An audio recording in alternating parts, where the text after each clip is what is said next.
To replace the radiator in a 2.4 litre petrol manual Hiace, start off by removing the radiator cap and draining out the radiator fluid.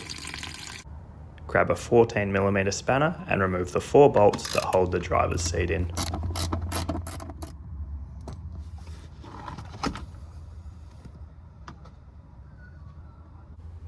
Remove the 3 Phillips head screws holding the handbrake cover on,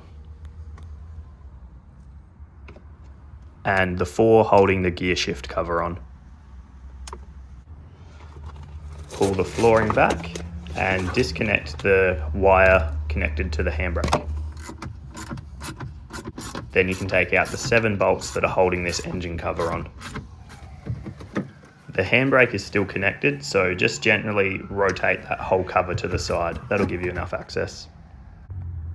Okay, now that we've got that out of the way, we're going to take off this upper hose, this little bypass hose, that hose, the overflow hose, and then at the back of this plastic piece,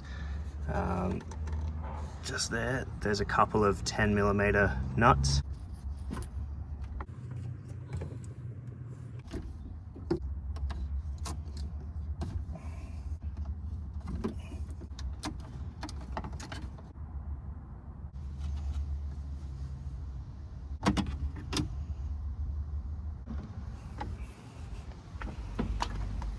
Next up, we're going to take off our coolant bottle. There's an electrical connection at the top and 2 10mm nuts, one at the top, one at the bottom.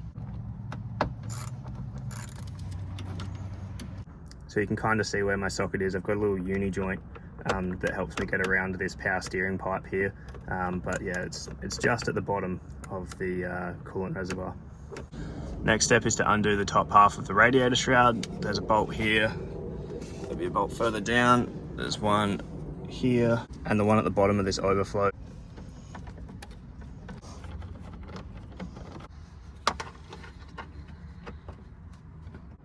Alrighty, now we just need to loosen off this power steering fluid reservoir. So there's one bolt down here and another one just on the other side underneath that wiring there. And with that loosened off, we've got enough room to move the coolant bottle out of the way. Alright, so we've removed the fan shroud bolts from the top and also the one holding the middle on down there. Now that the coolant overflow bottle is out, we can get to the last one that's holding this middle on. It's sort of hard to see. You just see it in the middle there. It's 10mm, so we'll get that off next. Alrighty, next step from the driver's side. Push it in this way a bit and out and around like that, but leave that in there. And now that you've got really good access, you're going to use a 10mm socket to take the fan off the viscous hub.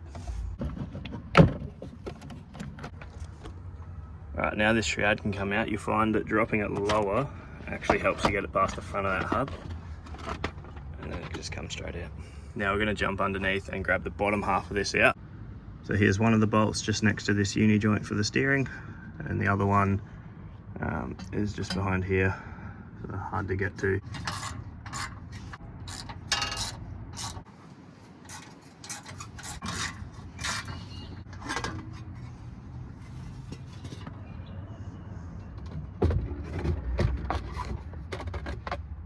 Next to come off is that lower radiator hose. There's 2 12mm nuts mounting the bottom of the radiator to the vehicle. Got one last bolt to undo. Just take that off. So not these two, the one underneath. So this third, a nut, not a bolt, sorry. Right, now we should be able to pull that radiator out now. It does take a bit of wiggling back and forth, and you will lose a bit more coolant that's down in the bottom of the radiator, so just be wary of that, but you can now get it out. Okay, time to stick our new radiator in. I've heard of people cutting out bits of cardboard, sticking them on the front where the fins are so that they don't damage it when they put it in. I'm just going to be really careful and then just get sad when I do damage it anyway.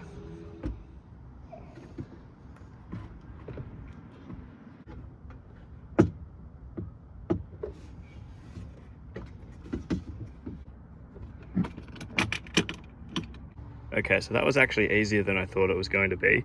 So standing at the passenger side, you want to drop the driver's side of the radiator in first, like just a little bit before the rest, and when you get that side in all the way, you can then come around and get this side in. And now's the fun part, putting it all back together. So you've got the 2 mounting bolts on the bottom plus the one at the top. If you haven't already done that bit, you put this plate back on, the lower radiator hose can go back on. Just put the lower half of the fan shroud in, so next up is the blade.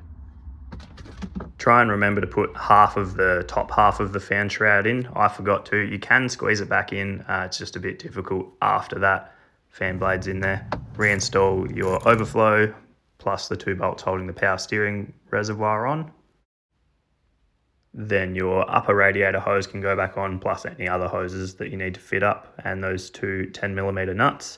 I'm obviously just reusing the footage from the start here. This isn't my new radiator or hoses, but you get the gist. The 7 bolts for the engine cover can go back on. Plug the handbrake back in.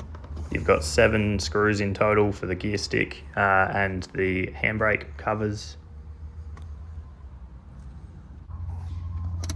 The 4 bolts for the seat can go back on, and then you can start to fill your radiator back up.